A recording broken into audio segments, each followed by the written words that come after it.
Break के बाद एक बार फिर आपका स्वागत है। आप देख रहे हैं खास खबर और हम बात कर रहे हैं राजस्थान विधानसभा के बजट सत्र के दूसरे चरण का। हंगामा होता रहा, लेकिन वास्तव में जब गहराई में जाकर के सदस्य देखते हैं तो ये बात महसूस होती है कि हंगामे को हटाया जा सकता था, दूर किया जा सकता था, चर्चा हो सकती थी। लेकिन आप कहना चाहेंगे कि प्रदेश की जनता का एक दिन का समय जाया हुआ और ये वो अमूल्य समय है जिसके अंदर मुद्दों पर बहस हो सकती थी, कोई करंट इश्यू उठाए जा सकते थे। इसके ठीक एक दिन पहले भी कानून व्यवस्था को लेकर के कटारिया जी के बड़े रोचक बयान आए और दूसरी तरफ से प्रतिपक्ष से भी उसी तरह से वार्तालाप किया जा रहा था। मुझे लगता है कि सवालों का स्तर और जवाब का स्तर, हो सकता है कि ये प्रिविलेज राइट हो कि हम कुछ भी बोलेंगे, लेकिन हमें नहीं लगता कि ये एक शालीनता का परिचायक है। वहां स्तर गिरता जा रहा है। ना जवाब देने का तरीका कहीं प्रॉपर है, ना सवाल पूछने का तरीका कहीं प्रॉपर है। नियम कायदों की दुहाई दी जाती है और ये बात सही है कि परंपराओं से और नियमों से चलता है, बंधा होता है सदन, लेकिन वो ताक में रख दिए जाते हैं, जो एक चिंता का विषय होना चाहिए। 200 विधायक हैं, कईयों को अगली बार सौभाग्य मिलेगा, किसी को नहीं मिलेगा। लेकिन मुझे लगता है कि जो जिम्मेदारी निभाने के लिए जो शपथ ली है और जनता जिस उम्मीद के साथ भेजी गई है किसी भी सदस्य को, उसको उसका निर्वहन जरूर करना चाहिए, ताकि कम से कम उस आत्मा पे, उस दिल पे भार तो नहीं रहेगा कि मैंने जनता की भावनाओं की कद्र नहीं की, कि मैंने कोई मुद्दा जिसके साथ न्याय हो सकती थी नहीं उठाया। सरकारों का काम है उनको जवाब देना चाहिए, फिर भी नहीं जवाब देते हैं तो कम से कम आपकी आत्मा तो आपको नहीं कचोटेगी कि हम हमारी बात को उठाए। हमें संतुष्टि है कि हमने सरकार को कटघरे में खड़ा किया, हमारे मुद्दे को उठाया और जवाब नहीं आता है। कोई बात नहीं है, तो परंपराएं आज नहीं तो कल सुधरेंगे। सुधारने वाले आप ही लोग हैं। आप ही लोग अगर तय करेंगे कि वास्तव में हाउस हमें चलाना है। वो वक्त भी देखा है जब 2:30 बजे तक रात को अकाल पर बहस चली है, पानी पे बहस चली है, बिजली पे बहस चली है। और अब हालात ये है कि घड़ी देख करके, और चाहे सचेतक हो चाहे उप सचेतक हो, 8 बजे की घंटी बजाना शुरू कर देते हैं कि थोड़ा जल्दी निपट जाएगा, सदस्य ज्यादा हैं बोलने के लिए। अजीब सी परंपराएं शुरू हो रही है और इसको कोई विरोध नहीं करता है। सबसे बड़ी बात यह है। चले मैं ओम जी, मैं जानना चाहूंगा कि देखिए, यूं तो अभी हाउस की कार्रवाई चलाना सबकी जिम्मेदारी है, सबकी, ना पक्ष हो चाहे हाँ पक्ष हो। लेकिन हालात बड़े विकट हो रहे हैं कि कभी हमने पहले कभी नहीं देखा कि संसदीय कार्य मंत्री या सचेतक, उप मुख्य सचेतक पिछले कुछ दशक से देख रहे हैं कि जाकर के या तो सदस्यों को आउट कर दिया जाता है, या फ्लोर मैनेजमेंट का नाम ही आजकल ये रह गया है कि किसी को बैठा दिया जाए, कम बोलिए, आप ज्यादा मत पूछिए, आप हंगामा के लिए आप उनको उकसा रहे हैं। ये हालात बनते जा रहे हैं। पिछले कुछ वर्षों से हम देख रहे हैं, पिछले कुछ विधानसभाओं से देख रहे हैं। ऐसा कभी नहीं हुआ कि भैरव सिंह शेखावत देखते थे कि कोई सदस्य अच्छा बोल रहा है, चाहे सत्ता पक्ष का प्रतिपक्ष का होता था, मुस्कुरा करके उसको यही मैसेज देते थे कि वेरी गुड, बहुत अच्छा बोल रहे हो आप, चाहे वो खुद कटघरे में खड़े हो रहे हो, उन्हें घेरा जा रहा हो, लेकिन फिर भी कहते थे कि बिल्कुल सही है। मंत्री जवाब नहीं दे पाते थे तो खुद खड़े होकर के जवाब देते थे। देखिए, मेरे पास में एक नजीर है। ये इमरजेंसी की बात है और इमरजेंसी में जब हम लोग सब अंदर बंद थे तो उस वक्त हमारे गुमान मल जी लोढ़ा साहब बोल रहे थे विधानसभा में आकर के, और गुमान मल जी लोढ़ा ने प्रजातंत्र क्या है, डेमोक्रेसी क्या है और आपातकाल के अंदर तानाशाही क्या है, इन सब बातों पर बोलते हुए बहुत उनका वक्त जो लिमिटेड वक्त था, तो स्पीकर ने कहा कि साहब आपका वक्त पूरा हो गया है। तो भुवनेश चतुर्वेदी, उसमें रिकॉर्डेड है, भुवनेश चतुर्वेदी ने कहा कि आप बहुत अच्छा बोल रहे हैं, आप मेरा वक्त भी ले लीजिए। इस तरह की परंपरा रही है इस सदन के अंदर। इस तरह की परंपरा होने के बाद में जब आप सुंदर बोलते हैं, जब आप बेहतर तरीके से बोलते हैं, तो आपका सम्मान किया जाता है और प्रतिपक्ष या सत्ताधारी दल आपको मौका देता है कि आप बोलें। अब वो सब सिलसिले गड़बड़ हो रहे हैं। तो मेरा ख्याल है कि हमें अपने पुराने नेताओं से, हमारे पुराने नेताओं की जो नजीरें हैं, उनसे हमें कुछ न कुछ सीखना चाहिए। और ये जिम्मेवारी मैं फिर कह रहा हूं कि सदन के हर सदस्य की, और बोलने से रोकना, ये एक ही मात्र जगह है जहां पर कि आप खुल करके बात कह सकते हैं, खुल करके चीजों को जान सकते हैं, समझा सकते हैं, समझ सकते हैं। उस पर जल्दबाजी या उस पर रोका राखी, ये मेरा ख्याल है कि ठीक रास्ता नहीं है। और प्रजातंत्र को जीवित रखने के लिए ये संवाद का तरीका जो है, जो विधानसभा दी है या लोकसभा दी है, इनके अंदर अगर रोका गया तो इसका मतलब ये होगा कि कुछ तिकड़म हो रही है। तिकड़म नहीं होनी चाहिए, उन पर चर्चा होनी चाहिए। बिल्कुल। चलिए, इस बीच में आपको सुनाना चाहूंगा कि सत्ता पक्ष और प्रतिपक्ष की ओर से जो बयान दिया गया है वो क्या कह रहे हैं हंगामे को लेकर के। सुनिए ये भी जरा।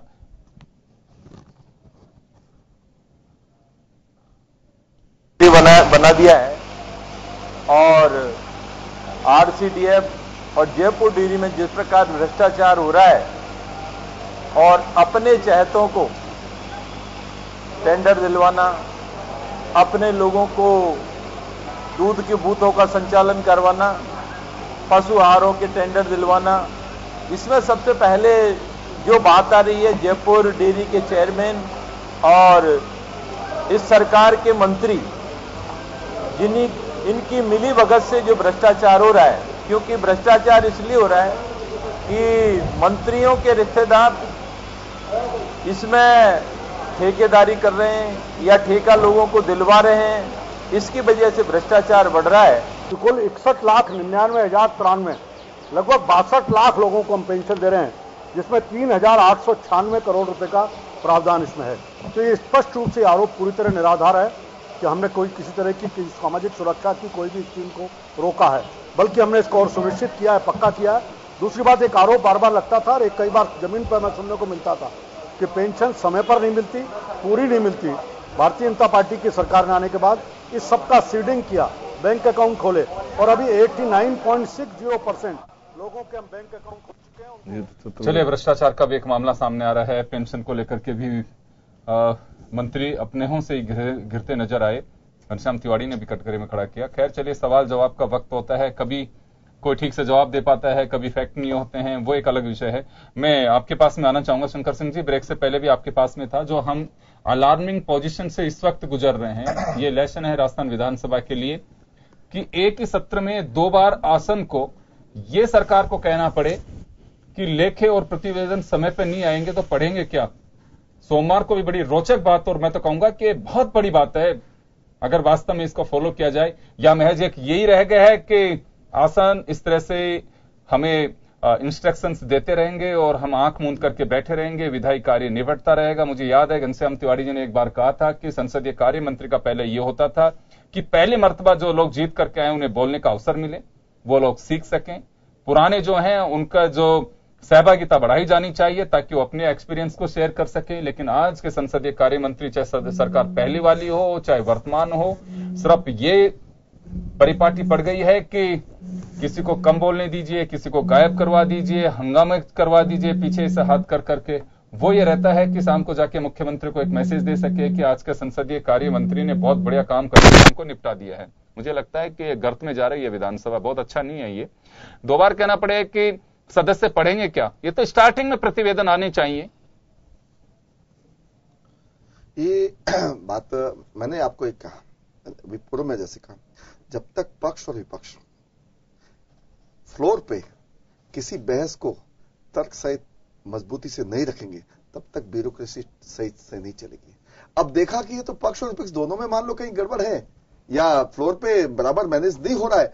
मतलब बोलने के लिए तो देखो सदन है ही बोलने के लिए, अब ऐसा कहीं वो नहीं हो रहा है कि भाई उसको बैठा दिया जाता है। नहीं, जिस सदन के सदस्य की तैयारी वो बोलेगा। अब सदन अपने को लगता है कि ये माननीय सरकार के किसी मंत्री ने किसी सदस्य को बैठा, ऐसा नहीं है। उसकी तैयारी तो होनी चाहिए और तैयारी करके नहीं लाते हैं, ये एक डर होना चाहिए। और डर क्या, एक स्वाभाविकता होनी चाहिए। पक्ष के नेतागण पक्ष के सदस्यों के और प्रतिपक्ष के नेतागण प्रतिपक्ष के सदस्यों के कि तैयारी करके आओ। हाउस में आज ये सब्जेक्ट है, इस सब्जेक्ट पर आप ये मेंबर करेगा, ये सब्जेक्ट पर ये मेंबर करेगा, ये पक्ष विपक्ष दोनों ने करनी चाहिए, जो वास्तव में आज एक कमी है। दूसरा एक और मेरा सवाल है कि मैं एक बात कहना चाहूंगा कि आप लोग डिबेट में चाहे चैनल्स पे जाते हैं या फिर विधानसभा में, एक बड़ी अलग सी परंपरा देख रहे हैं हमें कि एक सदस्य अगर किसी तरफ से बैठने बोलना, कुछ भी बोलने के लिए खड़ा हो रहा, कुछ भी, ये अध्यक्ष को अधिकार है और उनकी ड्यूटी है हाउस को चलवाना कि वो किसको बोलने देते हैं, किसी को नहीं बोलने देते हैं। तो ये जिम्मेदार उन्हीं के ऊपर क्यों नहीं छोड़ देते हैं? अगर एक आदमी कहीं से कोई बोलने के लिए खड़ा होता तो 5 सामने से खड़े होते हैं, बैठिए बैठिए बैठिए, सुनिए तो सही, उनके क्या बीच में कोई उनकी समस्या हो सकती है, कोई बात हो सकती है। ये तो परंपरा कौन हो रही है। और जब आवाज तेज होती है तो बिल्कुल उसको बैठा दिया जाता है। मुझे लगता है कि आप खामोशी के साथ सुनिए, अगर बात ढंग से नहीं कर रहे तो दूसरी बार मत बोलने दीजिए उसको कि अगली बार के लिए ठीक नहीं है। और ये पहल उन्हीं की जिन पार्टी के सदस्य हैं उन्हीं को पहल करनी चाहिए कि आपकी बेवजह इसको समय को बर्बाद करने की आवश्यकता नहीं, आपकी तैयारी ने क्यों बीच बीच खड़े हो रहे हैं। ये कोई डिस्टर्बिंग क्लास थोड़ी है कोई। मैं तो एक आज जो हुआ है सदन में, आज तो संसदीय कार्य मंत्री स्थगित करा रहे थे, सभापति तो कर ही नहीं रहे थे, और उपाध्यक्ष जी आए जब दोनों बार उनने ये कहा कि भाई स्थगित कर दीजिए, 1 घंटे के लिए और स्थगित कर दो, ये हुआ कि नहीं आज? तो इस तरह की जो व्यवस्था है ऐसा नहीं है, वो तो आसन ने कहा है जैसा भी। नहीं, आसन ने नहीं कहा, आसन को कहा गया है। नहीं, ये ऐसा नहीं होता है, आसन ने ही कहा है। आसन ने, मैंने पूछा है तो कि मुझे जैसा लगा, मैं कहा ये चीज हमने तो कहा, आसन ने कहा है। और फिर देखो आसन नहीं, आज तो ये हुआ, आज का कह रहा हूं मैं तो, अगर उसकी नहीं कह सकता, पर आज जो हुआ है, आज तो व्यवस्था ये हुई है, संसदीय कार्य मंत्री ने कहा है दोनों बार, आसन ने, और ये कहा आसन को इशारा दिया कि आप 1 घंटे के लिए और स्थगित करो। अब एक बात है, आप तो ऐसा ना देखिए, अगर ये तो कार्रवाई में है, आसन की ये कोई बात छुपने वाली थोड़ी है। आसन को जो दिखेगा वो कहेंगे, ठीक बात है, आसन पर आप आसन को आदेश दे रहे हैं कि 1 घंटे के लिए और स्थगित कर दीजिए, और हाउस स्थगित हो जाता है, ऐसा है, तो इसका तात्पर्य क्या है? ऐसा है, देखिए सबसे बड़ी चीज है, नाम की कोई चीज इस हाउस में नहीं रही। हम तो जो आज देख बहुत के अच्छी आए, बात है, आज जो हालात पैदा हो रहे हैं, ये अगले आने वाले समय के लिए खराब है। मैं क्या और जनता की आप सुन नहीं रहे, आप उद्योगपति की सुन रहे हैं। चलिए, वो तो एक अलग विषय है, आप सरकार पे सवाल खड़ा कर सकते हैं।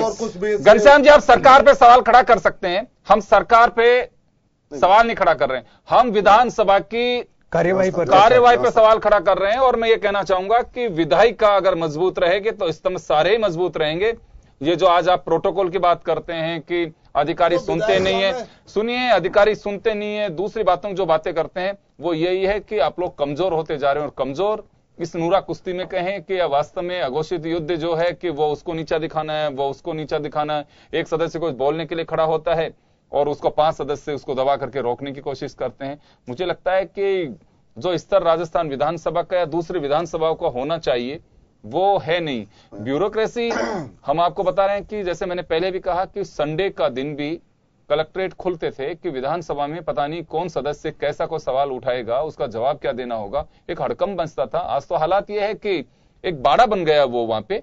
जैसे ही प्रश्नकाल खत्म होता है, चाहे आसन पांव पे हो चाहे कहीं पे भी हो, ब्यूरोक्रेट्स ऐसे भगने के लिए जल्दी होती हैं। कई बार नसीहत दी जा चुकी है, लेकिन जानते हैं कि कुछ नहीं बिगाड़ सकते हैं, 2 मिनट के लिए रहेंगे इस 4 दीवारी के अंदर इनके राइट, उसके बाद बाहर कुछ भी नहीं है। ये आप लोग समझिए। इसमें एक चीज है, सदन में मैंने जब देखा है कि वास्तव में हम कई बार कहते हैं प्रतिपक्ष ने आज वास्तव में ये विषय बहुत बढ़िया लिया, लेकिन तैयारी के साथ ही नहीं आते। अब कई बार ऐसे मुद्दे आते हैं, प्रतिपक्ष अगर वो सही चीज सही मुद्दे से बोले तो उसका जवाब अधिकारियों को और सबको डर रहता है कि क्या जवाब दे, लेकिन वो उसमें हंगामा खड़ा कर देते हैं। अरे जो चीज बोलने से फ्लोर पे आएगी वो हंगामे से नहीं आएगी, बोलने से आएगी, बहस से आएगी।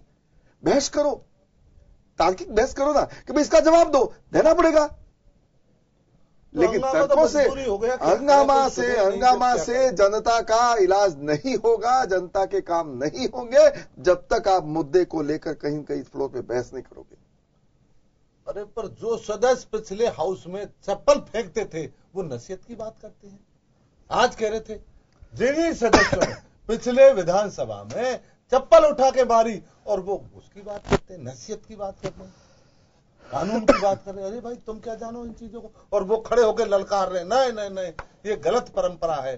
तो ये तो देखो जो हो रहा है, जो ऐसे ही चलेगा, न इसको कोई सुधारने वाला है। नहीं, आप गलत करेंगे घनश्याम जी। सुधार तो होना चाहिए और आप ही लोग सुधारेंगे, ये मत कहिए कि सुधारना चाहते हैं।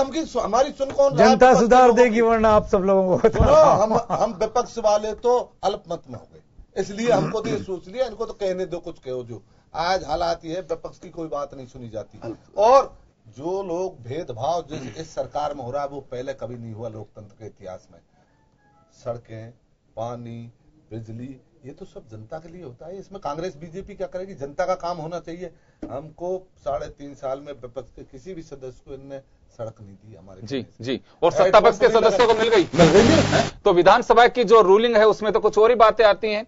रोजाना कोई ना कोई सदस्य शून्य काल में अपनी सड़कों का रोजना रोता मैं देख रहा हूं। सत्ता पक्ष के मैक्सिमम लोग जो ये कहते हैं कि माननीय मंत्री जी अगर ये सड़क बना दोगे तो बड़ी मेहरबानी होगी। तो आप जो आरोप, देखिए दोहरी बात है, आप आरोप भी लगा रहे हैं और सत्ता पक्ष के सदस्य कह रहे हैं कि हमारे साथ न्याय नहीं हो रहा। नहीं, मैं बताता हूं उसको, मेरी बात सुनिए आप।